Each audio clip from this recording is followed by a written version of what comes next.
Be Sara رضی اللہ تعالی عنہ کی ایج تھی 90 ایئرس، 90 سال، اللہ اللہ اللہ اولاد نہیں تھی۔ اللہ اللہ، اس عمر میں آپ کو اولاد کی خوشخبری سنائی گئی۔ سبحان اللہ۔ واقعہ یوں ہوا، تفسیر صراط الجنان میں واقعہ ہے کہ چند فرشتے ابراہیم علیہ السلام کی خدمت میں ایک عزت والے معزز مہمان بن کر آئے۔ 10-12 فرشتے تھے۔ ان میں فرشتوں کے آقا سید الملائکہ حضرت سیدنا جبریل امی علیہ السلام بھی شامل تھے۔ ماشاءاللہ۔ انہیں آ کر سلام کیا اور حضرت ابراہیم علیہ السلام اپنے گھر تشریف لے گئے تو فوراً آپ نے ایک موٹا تازہ اور بہت ہی عمدہ بچڑا بھون کر لا کر مہمانوں کے سامنے رکھ دیا۔ حضرت ابراہیم علیہ السلام نے مہمانوں کے سامنے ایسا لذیذ کھانا رکھا، مگر مہمان تو ہاتھ ہی نہیں بڑھا رہے، کھا ہی نہیں رہے۔ تو اب حضرت ابراہیم علیہ السلام کو خوف محسوس ہوا کہ یہ کون لوگ ہیں، کوئی نقصان نہ پہنچائیں۔ کھا نہیں رہے یہ۔ تو فرشتوں نے جب دیکھا کہ حضرت ابراہیم علیہ السلام پر خوف کے آثار ہیں تو انہوں نے کہا کہ ڈرے نہیں، ہم فرشتے ہیں۔ سبحان اللہ۔ اور حضرت لوط علیہ السلام کی قوم پر عذاب دینے کے لیے ہم آئے۔ بی بی سارہ رضی اللہ تعالی عنہ پسے پردہ یعنی پردے کے پیچھے یہ سن رہی تھی باتیں تو ہم ہنسنے لگی۔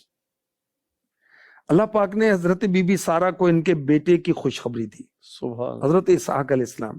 پھر حضرت اسحاق علیہ السلام کے بعد حضرت یعقوب علیہ السلام کی بھی خوشخبری سنائی، بیٹے کی بھی پوتے کی بھی خوشخبری ملی۔ سبحان اور اس میں ایک بشارت یہ بھی ہے کہ عمر دراز ہوگی۔ اچھا، اب آپ خوش ہوئی، ہنسنے لگی خوشی میں، کس وجہ سے؟ کہ اولاد کی خوشی عورتوں کو زیادہ ہوتی ہے مردوں کے مقابلے میں۔ اچھا، پھر آپ کو تعجب ہوا کہ کیا میرا بیٹا ہوگا؟ میں تو بوڑھی ہو گئی ہوں، کیونکہ آپ کی عمر 90 سال تھی اور ابراہیم علیہ السلام کی عمر مبارکہ اس وقت 120 سال تھی، اللہ 120 ایئرس۔ اللہ۔ تو اب فرشتوں نے کیا کہا؟ قرآن سنیے، سورہ ہود آیت نمبر 73۔ اتعجبین من امر اللہ رحمت اللہ وبرکاتہ علیکم اہل البیت انہ حمید مجید۔